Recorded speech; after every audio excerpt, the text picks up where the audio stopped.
Special contract BALLB October 2025 प्रश्नपत्रिका मराठी व इंग्रजी अनुवाद पुढीलप्रमाणे आहे. कॉन्ट्रॅक्ट्स BALLB सत्र 1 ऑक्टोबर 2025 विभाग -A दीर्घोत्तरी प्रश्न प्रत्येकी 12 गुण. प्रपूर्णांक 1 दशांश नुकसान भरपाईचा करार कॉन्ट्रॅक्ट ऑफ इंडेमनिटी. व्याख्या, निर्मिती आणि स्वरूप. व्याख्या डेफिनेशन. भारतीय करार कायदा 1872च्या कलम 124 अन्वये नुकसान भरपाईच्या कराराची व्याख्या केली आहे.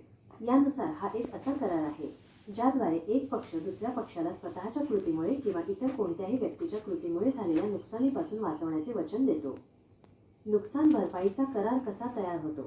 क्रिएशन. 1. स्पष्ट भरपाई एक्सप्रेस इंडेमनिटी. जेव्हा नुकसान भरपाई देणारा इंडेमनिफायर तोंडी किंवा लेखी स्वरूपात नुकसान भरण्याची स्पष्टपणे हमी देतो. उदा. विमा करार, इन्शुरन्स कॉन्ट्रॅक्ट्स, लेखी भरपाई करार. 2. सूचित भरपाई इम्प्लाइड इंडेमनिटी. जेव्हा नुकसान भरपाईची हमी स्पष्टपणे सांगितलेली नसून पक्षांच्या वर्तनावरून किंवा परिस्थितीवरून अनुमानित केली जाते. उदा. एका व्यक्तीला आपल्या वतीने काम करण्यासाठी नेमल्यास त्याला झालेल्या नुकसानीची भरपाई मालकाने करणे. नुकसान भरपाईच्या कराराचे स्वरूप. नेचर. हा एक विशेष करार आहे. हा सद्भावनेच्या गुडफेथ तत्वावर आधारित आहे. नुकसान भरपाई देणाऱ्याचे इंडेमनिफायर दायित्व लायबिलिटी प्राथमिक असते. यात फक्त 2 पक्ष असतात, नुकसान भरपाई देणारा आणि नुकसान भरपाई मिळालेला. प्रतिफल कन्सिडरेशन आवश्यक आहे. आवश्यक घटक इसेन्शियल इंग्रेडियंट्स. 1. नुकसानीपासून वाचवण्याचे वचन. 2. नुकसान मानवी कृतीमुळे झालेले असले पाहिजे. वचन देणारा किंवा तृतीय पक्ष. 3. फक्त 2 पक्ष इंडेमनिफायर आणि इंडेमनिफाईड. 4. करार संबंध असणे आवश्यक. 5. सद्भावना आवश्यक. सर्व माहितीचे सत्य प्रकटीकरण. प्रपूर्णांक 2 दशांश धनादेश न वटणे, डिझॉनर ऑफ चेक आणि निगोशिएबल इन्स्ट्रुमेंट्स ॲक्टचे कलम 138 नुसार कार्यपद्धती. धनादेश न वटण्याचा अर्थ meaning of dishonour of cheque. जेव्हा बँक खालील कारणांमुळे धनादेशाची रक्कम देण्यास नकार देते तेव्हा धनादेश न वटला असे म्हणतात. खात्यात अपुरी रक्कम असणे, इन्सफिशियंट फंड्स, स्वाक्षरी न जुळणे, सिग्नेचर मिसमॅच, खाते बंद केलेले असणे, पेमेंट थांबवण्याचे आदेश, स्टॉप पेमेंट इन्स्ट्रक्शन्स. कलम 138 गुन्हा ऑफेन्स. खात्यात अपुरे पैसे असल्याची माहिती असूनही धनादेश देणे हा गुन्हा ठरतो आणि त्यासाठी खालीलप्रमाणे शिक्षा होऊ शकते. 2 वर्षांपर्यंत कारावास, धनादेशाच्या दुप्पट रकमेपर्यंत दंड किंवा दोन्ही. आवश्यक कार्यपद्धती मॅन्डेटरी प्रोसिजर. 1. धनादेश सादर करणे. प्रेझेंटमेंट. धनादेश त्याच्या 3 महिन्यांच्या किंवा वैधतेच्या कालावधीत सादर करणे आवश्यक आहे. 2. बँकेने परत करणे. बँक धनादेश न वटल्याची सूचना डिसऑनर मेमो जारी करते. 3. कायदेशीर नोटीस लीगल नोटीस. पैसे घेणाऱ्याने पेयी सूचना मिळाल्यापासून 30 दिवसांच्या आत लेखी मागणी नोटीस पाठवणे आवश्यक आहे. 4. देणाऱ्याला 15 दिवसांचा वेळ 15 days time to draw. Notice मिळाल्यावर देणाऱ्याला 15 दिवसांच्या आत रक्कम देण्याची संधी असते. 5. कृतीचे कारण उद्भवणे कॉज ऑफ ॲक्शन अरायझेस.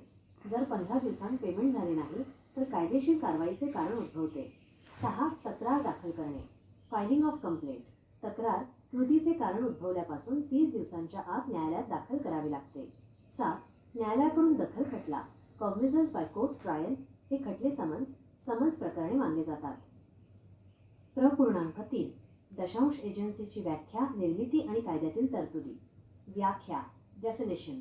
कलम 182 एजन्सीची व्याख्या करते. एक असा करार ज्याद्वारे एक व्यक्ती एजंट दुसऱ्या व्यक्तीसाठी प्रिन्सिपॉल काम करण्यासाठी नेमली जाते. एजन्सीची निर्मिती कशी होते? क्रिएशन. 1. स्पष्ट नियुक्ती एक्सप्रेस अपॉइंटमेंट, तोंडी किंवा लेखी करार. 2. सूचित एजन्सी इम्प्लाइड एजन्सी, वर्तन किंवा परिस्थितीवरून. 3. गरजेनुसार एजन्सी बाय नेसेसिटी, आपत्कालीन परिस्थितीत. 4. बंधनकारक एजन्सी बाय एस्टॉपल. प्रिन्सिपॉलच्या वर्तनामुळे तृतीय पक्षांना एजन्सी अस्तित्वात असल्याचा विश्वास वाटतो. 5. समर्थनाद्वारे एजन्सी बाय रॅटिफिकेशन. एजंटने केलेल्या अनधिकृत कृत्याला प्रिन्सिपॉल नंतर मान्यता देतो. 6. कायद्याच्या अंमलबजावणीद्वारे agency by operation of law. Star उदा. पती पत्नी संबंध. संबंधित तरतुदी रिलेव्हंट प्रोव्हिजन्स. कलम 185 एजन्सीसाठी प्रतिफलाची कन्सिडरेशन आवश्यकता नाही. कलम 188 एजंटचे सूचित अधिकार. कलम 202 ते 210 एजन्सीची समाप्ती टर्मिनेशन. कलम 215 ते 221 एजंटची कर्तव्ये ड्युटीज. 4 भागीदारी संस्था पार्टनरशिप फर्म, निर्मितीचे प्रकार आणि भागीदारांची कर्तव्ये दायित्वे. व्याख्या डेफिनेशन. भागीदारी कायदा 1932च्या कलम 4 नुसार भागीदारी म्हणजे अशा व्यक्तींमधील संबंध ज्यांनी सर्वांनी मिळून किंवा त्यांच्यापैकी कोणीही सर्वांसाठी व्यवसाय करून नफा वाटून घेण्याचे मान्य केले आहे. भागीदारी निर्मितीचे प्रकार. Modes of formation. 1. करारानुसार बाय अग्रीमेंट तोंडी लेखी. 2. वर्तनानुसार बाय कंडक्ट परस्पर समजुतीनुसार. 3. ऐच्छिक भागीदारी पार्टनरशिप ॲट विल निश्चित कालावधी नसलेली. 4. विशिष्ट भागीदारी पर्टिक्युलर पार्टनरशिप एखाद्या विशिष्ट प्रकल्पासाठी. भागीदारांची कर्तव्ये. ड्युटीज ऑफ पार्टनर्स परमसद्भावनेचे कर्तव्य. सर्वांच्या फायद्यासाठी व्यवसाय करणे. लेखा अकाउंट्स सादर करणे. फसवणुकीसाठी भरपाई देणे. काळजीपूर्वक काम करणे. भागीदारांची दायित्वे. Liabilities of partners. अमर्यादित दायित्व अनलिमिटेड लायबिलिटी वैयक्तिक मालमत्ता देखील वापरली जाऊ शकते. संयुक्त आणि अनेक जॉईंट आणि सेव्हरल लायबिलिटी भागीदारांवर एकत्रितपणे किंवा वैयक्तिकरित्या खटला दाखल केला जाऊ शकतो. इतर भागीदारांच्या कृतीसाठी दायित्व. 5 दशांश निक्षेप बेलमेंट आणि निक्षेप व तारण प्लेज यातील फरक. व्याख्या डेफिनेशन. कलम 148 नुसार एका व्यक्तीने दुसऱ्या व्यक्तीला वस्तूंचा ताबा एखाद्या विशिष्ट हेतूसाठी या करारानुसार देणे की काम झाल्यावर त्या वस्तू परत केल्या जातील किंवा निर्देशानुसार त्यांची विल्हेवाट लावली जाईल. पक्षकार पार्टीज. निक्षेपकर्ता बेलर वस्तू देणारा. निक्षेप गृहीता बेली वस्तू घेणारा. निक्षेप बेलमेंट आणि तारण प्लेज यातील फरक. आधार बेसिस. निक्षेप बेलमेंट तारण प्लेज. उद्देश पर्पज कोणताही उद्देश. दुरुस्ती वाहतूक ई कर्ज सुरक्षा लोन सिक्युरिटी. पक्ष निक्षेपकर्ता बेलर व निक्षेपगृहीता बेली. तारणावर कर्ज देणारा पॉने व तारण ठेवणारा पॉनर. मालकी ओनरशिप निक्षेपकर्ताकडे राहते, तारण ठेवणाऱ्याकडे राहते. वस्तूचा वापर निषिद्ध नसल्यास. परवानगी नसते. चूक झाल्यास. अधिकार फक्त वस्तू रोखून धरण्याचा अधिकार. लियन तारण ठेवलेल्या वस्तू विकण्याचा अधिकार. 6 दशांश हमी गॅरंटी आणि हमी व नुकसान भरपाई इंडेमनिटी यातील फरक. व्याख्या डेफिनेशन. कलम 126 नुसार एखाद्या तृतीय व्यक्तीने मूळ कर्जदाराने चूक केल्यास त्याचे वचन पूर्ण करण्याचा किंवा त्याचे दायित्व फेडण्याचा करार म्हणजे हमीचा करार. पक्षकार पार्टीज. 1. जामीनदार श्योरिटी. 2. मूळ कर्जदार प्रिन्सिपल डेप्टर. 3. धनको क्रेडिटर. हमी गॅरंटी आणि नुकसान भरपाई इंडेमनिटी यातील फरक. आधार बेसिस नुकसान भरपाई. इंडेमनिटी हमी गॅरंटी. पक्ष 2. इंडेमनिफायर व इंडेमनिफाईड. 3. श्युरिटी डेप्टर व क्रेडिटर. दायित्व प्राथमिक दुय्यम. चूक झाल्यास. उद्देश नुकसानीपासून संरक्षण कर्जाची सुरक्षा. करारांची संख्या. 1. 3. आंतरसंबंधित करार. चुकीची आवश्यकता नाही. चूक झाल्यासच दायित्व उद्भवते. 7 दशांश विकत घेणाऱ्याने सावध राहावे. कॅव्हिएट एम्प्टर हे तत्व आणि अपवाद. तत्व डॉक्ट्रिन. कॅव्हिएट एम्प्टर म्हणजे विकत घेणाऱ्याने सावध राहावे. खरेदीदाराने वस्तूंची तपासणी स्वतः करावी आणि गुणवत्तेबद्दल स्वतः खात्री करून घ्यावी लागते. अपवाद एक्सेप्शन्स. विक्रेत्यावर जबाबदारी येणे. 1. उद्देशासाठी योग्यता. कलम 16(1). 2. विक्रीयोग्य गुणवत्ता. कलम 16(2). 3. ब्रँड वर्णनानुसार विक्री. 4. फसवणूक गैरप्रस्तुतीकरण फ्रॉड मिसरिप्रेझेंटेशन. 5. दोष लपवणे. 6. नमुन्याद्वारे विक्री सेल बाय सॅम्पल. 7. व्यापारी वापर युसेज ऑफ ट्रेड. 8 दशांश वॉरंटीज सूचित इम्प्लाइड आणि स्पष्ट एक्सप्रेस अटी कंडिशन्स. वॉरंटीज. वॉरंटी ही कराराच्या मुख्य उद्देशासाठी गौण कोलॅटरल अशी अट असते. वॉरंटी भंग झाल्यास फक्त नुकसानीची भरपाई डॅमेजेस मागण्याचा अधिकार मिळतो. अटी कंडिशन्स. अट ही कराराच्या मुख्य उद्देशासाठी अत्यावश्यक एसेन्शियल अट असते. अटीचा भंग झाल्यास करार रद्द रिप्युडिएट करण्याचा अधिकार मिळतो. स्पष्ट अटी वॉरंटी एक्सप्रेस कंडिशन्स वॉरंटीज करारात स्पष्टपणे नमूद केलेल्या लेखी किंवा तोंडी. सूचित अटी इम्प्लाइड कंडिशन्स वस्तू विक्री कायदा. मालकीबद्दलची अट कंडिशन ॲज टू टायटल. गुणवत्ता आणि विक्रीयोग्यता. मर्चंटेबल क्वालिटी नमुन्याद्वारे विक्रीची अट. सूचित वॉरंटी इम्प्लाइड वॉरंटीज. शांत ताबा क्वाइट पोझेशन. बोज्यापासून मुक्ती, फ्रीडम फ्रॉम एन्कम्ब्रन्सेस. विभाग वजा ब, लघुत्तरी प्रश्न वजा प्रत्येकी 5 गुण. प्र.1 दशांश निक्षेपकर्ता बेलर आणि निक्षेप गृहीता बेली यांचे अधिकार आणि कर्तव्य. पक्ष. अधिकार राईट्स, कर्तव्ये ड्युटीज. निक्षेपकर्ता बेलर वस्तू परत मिळवण्याचा, नुकसान भरपाई मागण्याचा, निक्षेप समाप्त करण्याचा अधिकार. दोष प्रकट करणे, आवश्यक खर्च देणे, निक्षेप गृहीतास भरपाई देणे. निक्षेप गृहीता बेली नुकसान भरपाई मिळवण्याचा, वस्तू रोखून धरण्याचा. लियन खर्च वसूल करण्याचा अधिकार. वस्तूंची वाजवी काळजी घेणे, अनधिकृत वापर न करणे, वस्तू परत करणे. प्र.2 दशांश तारण लेखची व्याख्या आणि आवश्यक घटक. व्याख्या डेफिनेशन. तारण म्हणजे कर्जाची परतफेड किंवा वचन पूर्ण करण्यासाठी सुरक्षा म्हणून वस्तूंचा निक्षेप बेलमेंट करणे. आवश्यक घटक एसेन्शियल्स. वस्तूंचा ताबा डिलिव्हरी देणे. उद्देश सुरक्षा असणे, परतफेड झाल्यावर वस्तू परत करणे, सद्भावना. प्र.3 दशांश न भरलेल्या विक्रेत्याचे अनपेड सेलर अधिकार.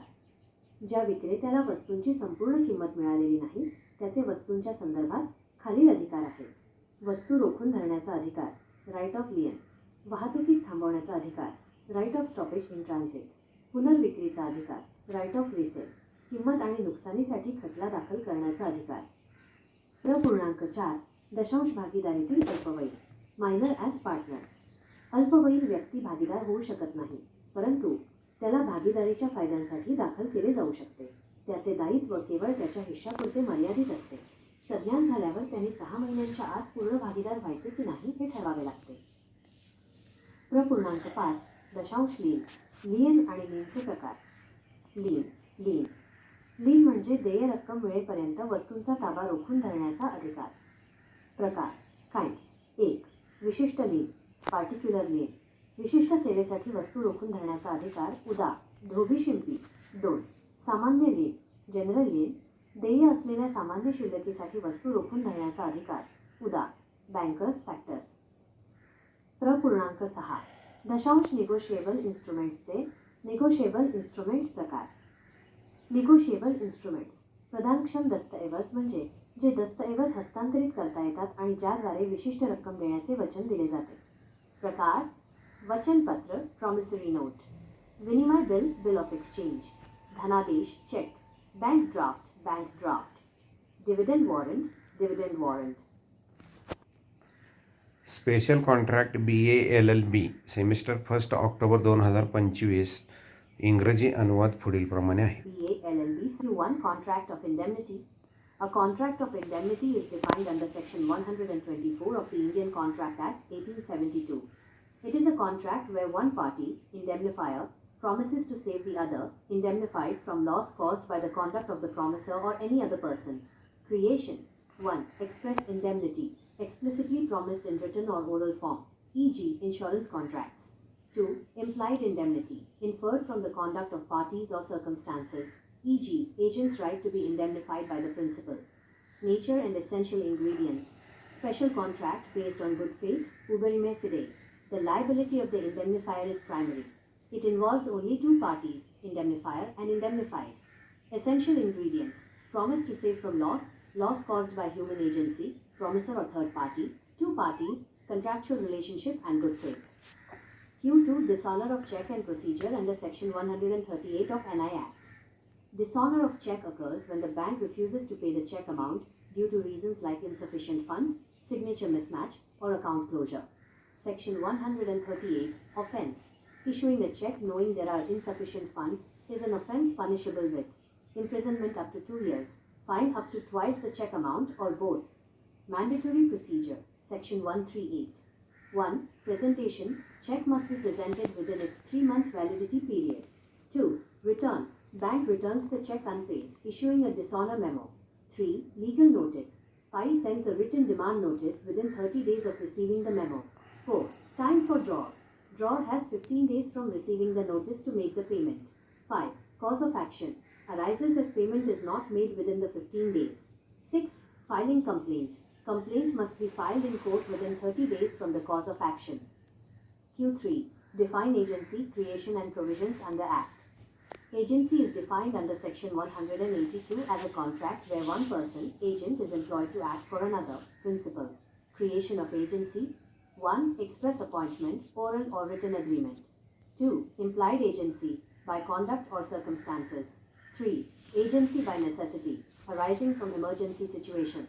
4. Agency by estoppel. Principal's conduct makes a third party believe an agency exists. 5. Agency by ratification. Principal later approves an unauthorized act of the agent. 6. Agency by operation of law, e.g., certain legal relationships. Relevant provisions. Section 185. No consideration is required to create an agency. Section 188. Deals with the agent's implied authority. Q4 Partnership Firm, its mode and duties, liabilities of partners. A partnership is defined under Section 4 of the Partnership Act, 1932, as the relation between persons who have agreed to share the profits of a business carried on by all or any of them acting for all. Modes of formation. 1. By agreement, oral or written. 2. By conduct, mutual understanding and actions. 3. Partnership at will, no fixed duration. 4. Particular partnership, for a specific venture. Duties and liabilities. Duties, utmost good faith, work for common advantage, render accounts, indemnify for fraud, and work diligently. Liabilities. Unlimited liability, personal assets can be attached. Joint and several liability, can be sued individually or together, and liability for the acts of other partners. Q5. Define bailment and difference between bailment and pledge. Bailment is the delivery of goods by one person, bailer, to another, bailee, for some purpose, upon a contract that the goods shall be returned or disposed of according to the bailer's directions. Section 148. Difference, bailment versus pledge. Basis, bailment, pledge, purpose, any purpose, repair, storage, transport. Loan/security for a debt. Parties, bailer and bailee, pawnor and pawnee, right on default. Only lien, right to retain. Can sell pledged goods. Pledge is a special kind of bailment where goods are delivered specifically as security for the payment of a debt or the performance of a promise. Q6 Guarantee and difference between guarantee and indemnity. A contract of guarantee, Section 126, is a contract to perform the promise or discharge the liability of a third person, principal debtor, in case of his default. Parties. 1. Surety gives the guarantee. 2. Principal debtor, the person whose default is guaranteed. 3. Creditor, the person to whom the guarantee is given. Difference, indemnity versus guarantee. Basis, indemnity. Guarantee. Parties. 2. Indemnifier and indemnified. 3. Surety, principal debtor, creditor. Liability. Primary, secondary, arises only on default. Contracts. 1 contract. 3 interrelated contracts. Default, not required for liability. Liability arises on default of P debtor. Q7. Doctrine of caveat. Doctrine of caveat says that the buyer has a duty to examine the goods himself and satisfy himself as to their quality and fitness before purchase. Exceptions, where seller is liable. The exceptions shift the burden to the seller. 1. Fitness for purpose, Sec 16.1. 2. Merchantable quality, Sec 16.2.